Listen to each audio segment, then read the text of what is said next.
शुभं करोति कल्याणम् आरोग्यं धनसम्पदा शत्रुबुद्धिविनाशाय दीपज्योति नमोऽस्तुते।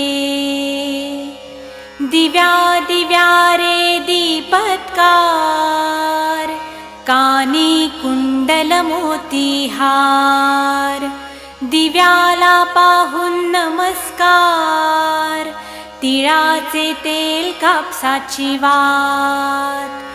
दिवा तेवे देवा पाशी उजेड पडे विष्णू पाशी माझा नमस्कार सर्व देव देवतांपाशी ये ग लक्ष्मी बैस ग बाजे